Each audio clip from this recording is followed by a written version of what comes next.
जगन्नाथ के मंदिर में, और इस बात धोती वहां से उठकर बाहर आंगन में गिर गई।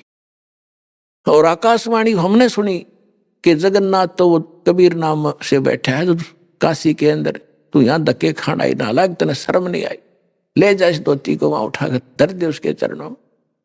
अब राजा का पन लग गया, रोई तो भगवान बैठे थे, हम मूर्ख हैं, हमें पहचान नहीं सके।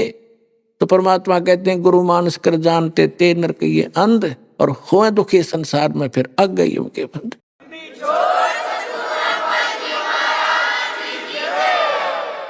एक तीर से दो शिकार किए, वह मूर्ख गुरु की भगत परमात्मा घर बैठे और उस पत्थर मंदिर में जब धक्के खान गई। तो पुण्यात्मा,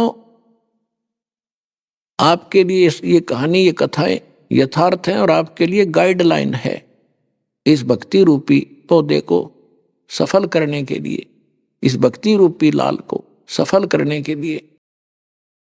कबीर साहब कहते हैं गुरु मानुष कर जानते ही, वो तो खुद परमात्मा थे ही थे, इसमें तो कोई शक नहीं, जानो चाहे ना जानो तो भगवान ही थे।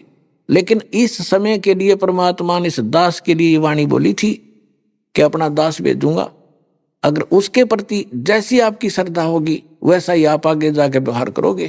तो ये जो सच्चा ज्ञान, और ये ज्ञान भगवान ही दे सकता है, और भगवान के द्वारा उसका दास भेजा हुआ दे सकता। तीसरा इस पृथ्वी पर यू ज्ञान नहीं दे सकता, ना आज तक दिया ना दे सका। तो वो ज्ञान आज दास आपको वो गाइडलाइन बता रहा हूं, जहां आप हवल होते हो और जिस कारण से आप इस भक्ति गेम में फेल हो जाते हो। अब क्या बताया परमात्मा ने कि गुरु गोविंद कर जानियो रहियो शब्द समाए, मिले जब दंडवत बंदगी नहीं पल पल ध्यान लगावे। गुरु को परमात्मा मानकर चलिएगा और उनके वचन पर पालन करते रहना, उनके द्वारा दिए गए शब्द यानी नाम का सिमरण करते रहना। जब गुरु जी मिले दंडवत बंदगी नहीं, फिर भी उनको 100 बार दिन में याद करें, इस प्रकार आपकी सफलता होगी। अन्यथा जैसे माता गर्भ को रखे यत्न बनाए, हेस लगे त छन होवे तेरी ऐसे भक्ति नसावे। ये मुश्किल से दाव लगे आपका। पहले तो ज्ञान समझ मान का कोई नहीं, जल्दी सी 100 तो खरपतवार पैदा होंगे, ये कैसे हो गया, वो कैसे हो गया, ये सारी अग्रम अग्रम यो ज्ञान छोड़ दे नहीं, जब पढ़े गए सुने गए थे एक दिन सेट कर देगा। सारी जो हमारे अंदर जो भरा हुआ था वो अज्ञान, वो धीरे धीरे साफ हो जाएगा, उसमें समय लगता है। और फिर आपको नाम मिल गए, सतनाम मिल गया, तो सार नाम का भी परमात्मा ने आदेश दे रखा, दास को खोल दे पिटारा, खजाना खोल दिया तुम्हारे लिए। जिसके लिए ऋषि महर्षि सिर पटक कर चले गए, शरीर गाल कर चले गए, ये रतन नहीं मिला जो आज आपके ऊपर सहमत धक्के तो खिला रहा परमात्मा आपको। आप कितनी अच्छी आत्मा हो इसका आइडिया आपको नहीं हो सकता, लेकिन इस जोरी को है। लाल की कीमत वो कितना कीमती होता है। आप उन आत्माओं में से हो, गोता मारूं स्वर्ग में अर्जा बैठू पाताल, कह कबीर ढूंढता फिर अपने हीरे मोती लाल। आपके लिए भटक रहा है, परमात्मा कहते मैं रोए तू सृष्टि को, और ये सृष्टि रोए मोहे गरीबदास इस योग को। अब समझ नहीं सकता कोई, ये तो भगवान भगवान करते। पर्वत पर्वत में फिरा कारण अपने राम, राम जैसे संत मिले जिन सारे सब काम यहाँ सरेंगे। मोक्ष भी आपका होगा, कंप्लीट मंत्र मिलेंगे, और पूरा घर में भी सुख, शरीर में भी सुख, और जहाज में बैठ कर जाओगे। ये सत्कर मान लेना, जब लगे रहे तो नियमित रहना।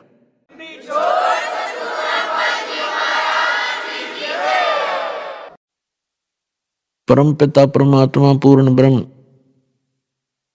सर्व सृष्टि रचनहार कबीर परमेश्वर जी की असीम रजा से आप सभी पुण्यात्माएं सत्संग सुनने के लिए उपस्थित हुए। सत्संग सुनने को उन्हीं पुण्यात्माओं को मिलता है जिनके ऊपर परमात्मा की एक विशेष रजा होती। अन्यथा ये इंसान कितना ही चतुर बना रहे, कितनी उसकी महिमा बनी हुई हो, कितना ही वो धनी हो, कितना ही वो राज्य पद पर उपस्थित हो, जब तक इस प्राणी को सत्संग नहीं मिलेगा, इसका मानव जीवन व्यर्थ है। तब तक ये केवल अपना पूर्व जन्म के किए हुए पुण्य और पापों का भोग ही भोग रहा होता है। भविष्य का उसके पास कोई भी विकल्प नहीं होता। जो मनुष्य जीवन का मुख्य उद्देश्य है उसका ज्ञान उसको नहीं हो पाता, जो प्राणी सत्संग में नहीं आता। प्रथम तो मानव शरीर बहुत ही दुर्लभ बताया है। सभी सद्ग्रंथों ने, सभी महापुरुषों ने और स्वयं परमेश्वर ने भी आकर हमें यही राय दी है, मानुष जन्म दुर्लभ है, ये मिले न बारंबार। तरवर से पत्ता टूट गिरे वो बोर न लगता डर। मानुष जन्म पाए कर जो नहीं रटे हरि नाम, जैसे कुआ जल बिना बनवाया क्या काम।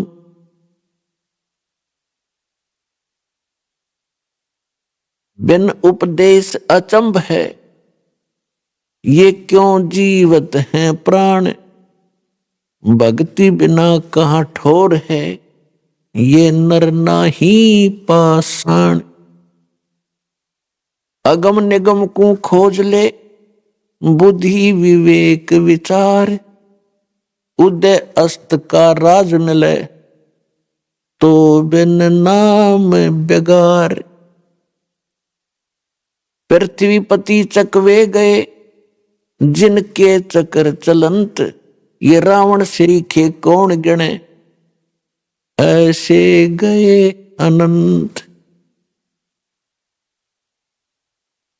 सर्व सोने की लंका थी, वो रावण से रणधीरम। एक पलक में राज बिराजी, जम के पड़े जंजीरम। परमपिता परमात्मा अपने बच्चों को इस काल के जाल से निकालने के लिए, यथार्थ ज्ञान बताने के लिए वो स्वयं ही यहां आते हैं। और जब परमात्मा आते हैं तब तक हम इन काल के दूतों द्वारा अज्ञान के अंदर इतने ओतप्रोत कर दिए जाते हैं कि हम उस ज्ञान को सुनना भी पसंद नहीं करते। आज से 600 वर्ष पहले परमात्मा इस कलयुग में स्वयं आए थे, सन 1398 में, और सन 1518 तक 120 वर्ष कबीर परमेश्वर जी एक जुलाहे की भूमिका करके और साथ में ये तत्व ज्ञान प्रचार किया करते थे। उस समय परमात्मा हमें यही ज्ञान दिया करते थे कि तुम यहां के वासी नहीं हो। और वो परमात्मा जिन महापुरुषों को मिले हैं उनको भी यही ज्ञान दिया, उनको अपने से परिचित कराया। उनमें से कौन कौन वो महापुरुष हैं कलयुग के अंदर जो दास के नॉलेज में है, तो उन महापुरुषों को परिचित कराया अपने से। तो वो महापुरुष कौन कौन हैं? आदरणीय धर्मदास साहिब जी, आदरणीय मलुकदास साहिब जी, आदरणीय नानक देव साहिब जी, आदरणीय दादू साहिब जी, आदरणीय गरीबदास साहिब जी, गांव छुड़ानी, जिला झज्जर, हरियाणा वाले, आदरणीय गीसा दास साहिब जी, गांव खेकड़ा, जिला बागपत, उत्तर प्रदेश वाले, आदरणीय स्वामी रामानंद जी, काशी वाले। इन महापुरुषों को परमात्मा मिले और उन महापुरुषों ने भी परमात्मा से प्राप्त ज्ञान को हमारे को बताने की चेष्टा की, लेकिन हम नहीं समझ सके इसका कारण क्या था। जब परमात्मा आकर स्वयं 120 वर्ष तक हमें यही ज्ञान देते रहे, गली गली में जाकर, गांव गांव में प्रकट होकर, एक समय हजारों जगह प्रकट हो जाते थे भगवान, और वहां जाकर अपने बच्चों को ज्ञान सुनाते समझाते थे। अब परमात्मा के अंदर इतनी पावर है, हमारे बहुत से काम तो उनके दर्शन मात्र से ही सिद्ध होने लग जाते हैं। कुछ ऐसे उनकी वाणी मुख कमल से निकलती है, उससे हमारे बहुत से पाप नरम हो जाते हैं, कम हो जाते हैं, न्यून हो जाते हैं। और परमात्मा इसी उद्देश्य से यहां भटकते रहते हैं कि कभी तो इनको अकल आवेगी, कभी तो मुझे पहचानेंगे। अब तो इन्होंने काल की माया की भांग पी रखी है। ये भांग उतरेगी जब इनके समझ में आवेगी कि हम कहां पड़े हैं, हम क्या कर रहे हैं, हमने करना क्या चाहिए था। जैसे एक शराबी शराब पी के बाहर पड़ा था, गंद में, कुर्डियों पे, कूड़ा करकट में, उसको उठाने की चेष्टा करते हैं, धूप के अंदर पड़ा था, पसीना आया हुआ, रेत लिपटा हुआ, उसको उठाने की चेष्टा करते हैं कि उठ ले भैया, यहां मत लेट, बहुत बुरा स्थान पर पड़ा है तू। तो वो कहता है छेड़ा मत, मौज हो रही है।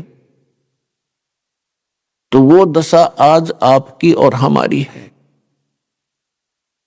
हम अपने घर को छोड़कर यहां करोड़ियों पाके गिर गए और यहां काल की भांग पी के हम इसमें मस्त हो गए, अक मौज हो रही है। यह मौज नाम की चीज नहीं, आपका भूल और ये नशा है। कबीर ये माया अटपटी, सब गट आण अड़ी, किस किस को समझाऊं या कुएं भांग पड़ी। तो परमात्मा इस भांग को उतारने के लिए आया करते थे।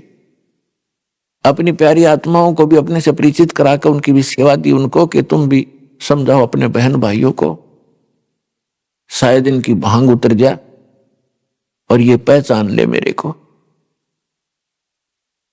पुणात्माओं, कितने दयालु है वो दाता। स्थान स्थान पर प्रकट होकर 600 वर्ष पहले एक दिन में हजारों प्लेस स्थानों पर प्रकट होकर ज्ञान दिया करते थे। परमात्मा के दर्शन से भी हमारे बहुत से पाप नाश होते हैं। कुछ पाप ऐसे हैं जो परमात्मा की इस वाणी के पाठ पठन और श्रवण से ही हमारे समाप्त होते हैं। कुछ पाप ऐसे हैं जो नाम के सिमरन से ही कटा करते हैं। कुछ पाप ऐसे हैं जो प्रणाम करने से भी खत्म होते हैं। तो इस प्रकार हम युगों युगों से बहुत ज्यादा रोगग्रस्त हो गए हैं। हर प्रकार के पाप हमारे अंतःकरण में समाये हुए हैं। इनका नाश करने के लिए हमने ये सभी तरीके अपनाने पड़ेंगे। जैसे कोई कपड़ा मैला है, थोड़ा मैला है, या वैसे ही रेत लगा है तो झाड़ देने से भी वो ठीक हो जाता है। थोड़ी बहुत मिट्टी लगी है तो पानी से धो दो, साफ हो जाता है। कुछ अधिक मैला हो गया है तो साबुन प्रयोग करना पड़ेगा, तभी वो उज्जवल होगा। और भी कहीं दाग लगा है तो उसको ड्राई क्लीन ही करानी पड़ेगी। तो इस प्रकार इस सारे प्रोसेस को अपना कर तभी हम उस कपड़े को उज्जवल कर पाते हैं। ठीक इसी प्रकार हमारे अंतःकरण में युगों युगों के ये पाप जमा हो गए, अंतःकरण मलिन हो गया। इसकी सफाई के लिए हमने ये सभी तरीके अपनाने पड़ेंगे। कौन कौन से? 500 यज्ञ करनी पड़ेंगी। एक यज्ञ है धर्म की, दूजी यज्ञ है ध्यान, तीजी यज्ञ हवन की, चौथी यज्ञ प्रणाम, और यज्ञ 5वीं ज्ञान है। समझे कोई बिरला दास। ज्ञान यज्ञ है ये सत्संग स्वाध्याय जो हम किया करते थे पहले। कोई गीता जी का पाठ करता था, कोई जप जी का पाठ करते हैं, कोई वेदों के कुछ मंत्र लेकर उनको नित्य पठन पाठन करते हैं। और ये ज्ञान यज्ञ है। और मुसलमान भाई जो 5 वक्त की नमाज करते हैं, ये भी ज्ञान यज्ञ है। और साथ में वो सजदा करते हैं, ये भी परिणाम है। वो केवल 2 ही यज्ञों का फल प्राप्त करते हैं, लाभ प्राप्त करते हैं। और हमारे यहां अपने जैसे सिख धर्म के अंदर है, भंडारा करते हैं, गुरु ग्रंथ साहिब जी को प्रणाम करते हैं, और जपजी साहिब का पाठ करते हैं या गुरु ग्रंथ साहिब का पाठ करते हैं, ये 3 युगों का लाभ उठाते हैं। और जो मंत्र जाप करते हैं, वो मंत्र जब तक हम सही मंत्र नहीं हमें मिलेगा तो अन्य मंत्रों के जाप करने का वो लाभ नहीं होता। और अपने यहां जो हिंदू धर्म के अंदर हमारा कोई निश्चित अभी तक कोई ठिकाना नहीं था कि हनुमान जी का मंदिर दिखा, वहां माथा टेक दिया, प्रणाम कर दी। प्रणाम भी ठिकाना हो, यानी उस इष्ट को हो जो कुछ करण जोगा हो, तब उस प्रणाम यज्ञ का फल होता है। तो यहां पर जो वेदों के ज्ञाता थे, वेद पढ़ा करते थे, इन्होंने कुछ एक ने, जैसे हमारे घर घर में प्रत्येक के पहले एक जोत जला करती देसी घी की, वो हवन यज्ञ था। और अपना पाठ करते थे गीता जी का, तो वो ज्ञान यज्ञ था। यदि हम कोई अन्य पढ़ते थे, हनुमान चालीसा, गणेश जी की आरती या अन्य, तो वो ज्ञान यज्ञ नहीं था। तो ज्ञान यज्ञ वही होता है जो यथार्थ धर्म ग्रंथों से हम उसका अध्ययन करते हैं, सब अध्याय करते हैं। तो यहां हमने 500 यज्ञ मिलती है। एक यज्ञ है धर्म की, जैसे आप देख रहे हो भंडारा चलता है भगवान का, सदा व्रत दिन रात चल रहा है।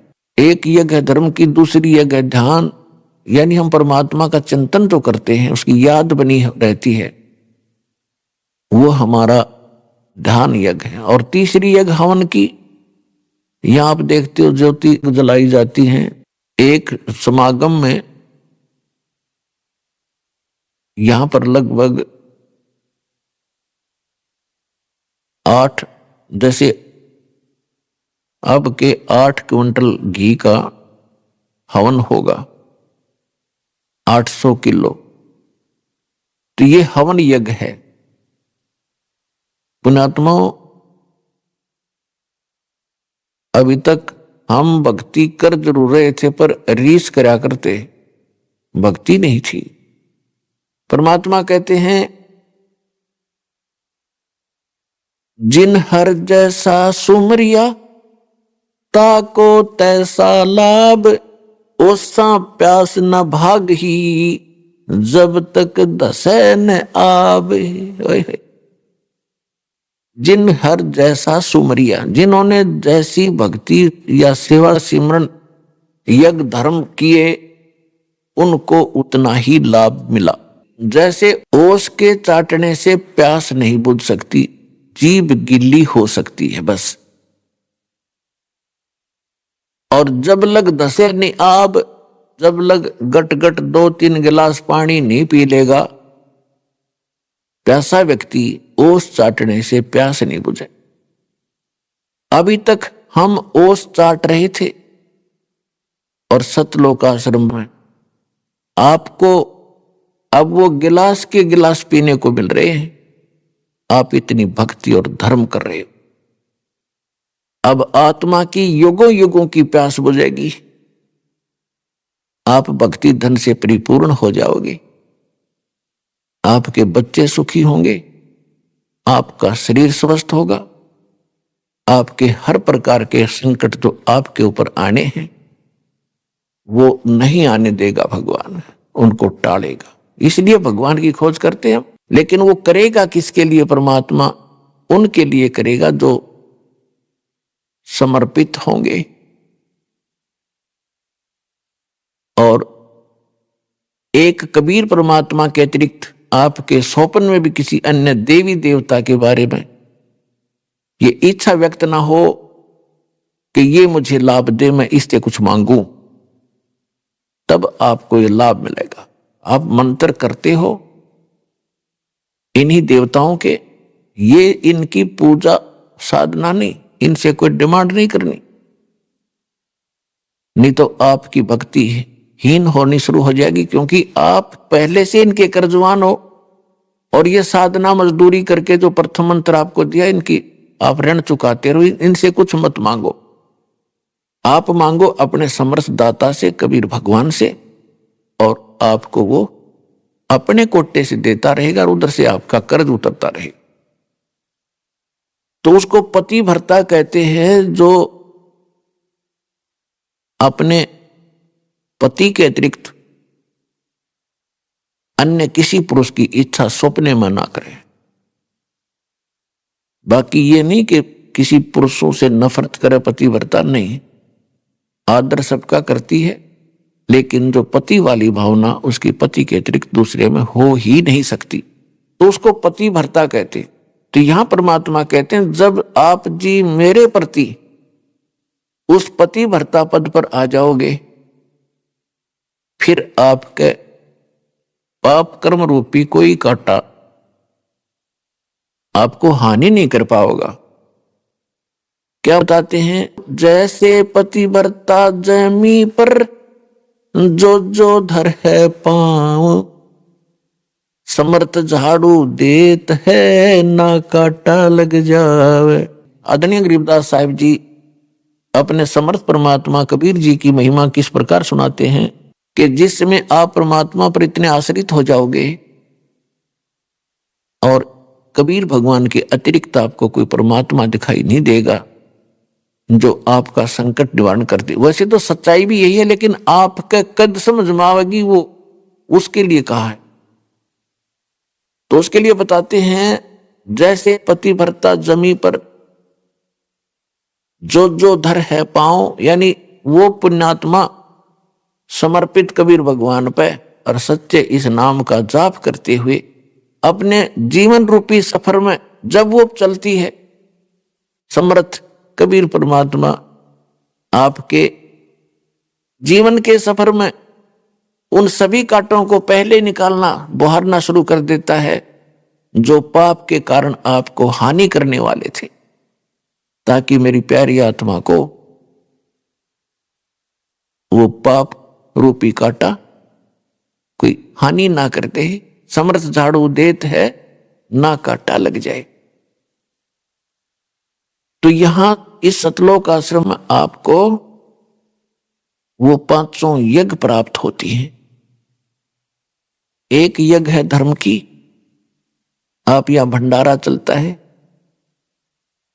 पुण्यात्माओं, पुराने समय में हम सुना करते थे, क्योंकि पहले लोग इतने अपराधी नहीं बने थे जिसे हम आज बन गए। हम शिक्षित हो। अब जैसे दास ने एक प्रश्न और सुना था कि आज तक हम परमात्मा को क्यों नहीं समझ सके, क्यों नहीं पहचान सके, क्योंकि हम अशिक्षित रहे। और अशिक्षित होने के कारण हम उन्हीं लोगों को महत्व देते रहे जो संस्कृत बोला करते, और घनी ज्यादा स्पीड से जो बोल देता तो हम सोचे ही तो भगवान उतर गया और इसने वेदों को सही जाना, गीता जी को, तो उसकी बात को हमने फाइनल मान लिया कि विद्वान पुरुष है, इन्होंने वेदों और गीता पुराणों को पढ़ा है, ये जो बता रहा सही है। और परमात्मा आया करते वो आपकी भाषा में बोला करते, सिंपल लैंग्वेज में, और वो हमारे समझ में नहीं आई। ये तो कबीर है, धानक है, जुलाहा है, शूद्र है, ये वेद गीता को पढ़ नहीं सकता, क्योंकि ब्राह्मण लोग ही वेद और गीता और सदग्रंथों को और संस्कृत के पढ़ने के अधिकारी थे वो उस समय। तो परमात्मा नहीं चाहता था हमें शिक्षित बनाना। क्यों नहीं चाहते थे? क्योंकि इसमें सबसे ज्यादा दोष है शिक्षा के अंदर।